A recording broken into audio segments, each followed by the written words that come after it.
Salam. Şugun Balkan welaýatyna Ironman Expedition bilen 3 günlük ekspedisiýamyzy görkezmek istedim.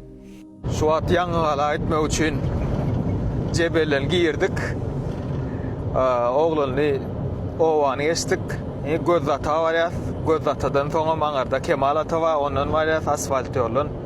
Ondan Kemal Atada da asfalt ýol gutarýar. Ýolsuzlukdan uğraýar. Bir yerde Goşowa diýen ýere geldik we maşynamyzdy zapravkada benzinden doldurdyk we magazine girip ojuk-bujuklary alyp ýene ýola düşdük. Bu yer keramatly ýerlerden biri. Gözlatan we Aksulönen aramaýaklarynyň deňinden geçip barýar. Gözlata diýip at goýulmagynyň sebäbi ol öňdöwüji we paýhasly sopularyň biri bolupdyr. Gözlatadan 38 kilometr aralykda ýerleşýän Gaýtarmyş ata geldik. Gaýtarmyş ata çopan bolupdyr we üstüne düşman çolanyny öz halal mallary düşmana değişikli bolmagyny istemändir we Hudaýdan mallarynyň daşa öwrülmegini dilek edipdir. Ine şu görýän tegelek daşlaryňyz rowaýata görä Gaýtarmyş ata mallary. Ýolumyz dowam edýär. Ine bu ýerde bolsa aýagym şypykly ýaňyla geldik.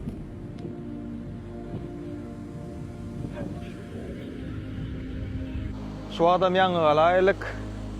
Birinji смотровой площадкасy. Häzirim aýratynet görkezjek. Ine şu bitler de elim bilen görkedeýin. Bile kiripdir.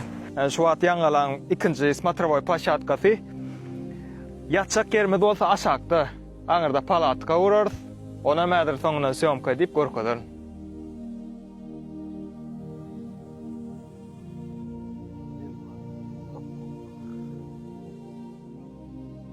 Ne de kanyonlaryň arasynda bugün turduk ýeri bilen.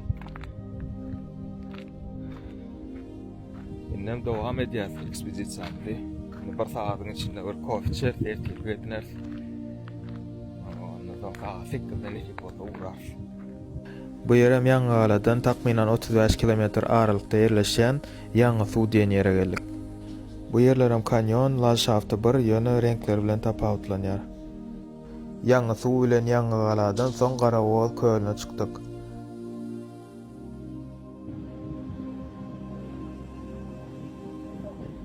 Ekspedisiýamyzyň soňky gününi Gowlumaýakda tamamlaýar. Hemmäňize şu videony görýäňiz üçin sag bolun, podpisat etmegi ýatdan çykarmaň we bu seýahatdan soň menem dinjim alaýyn.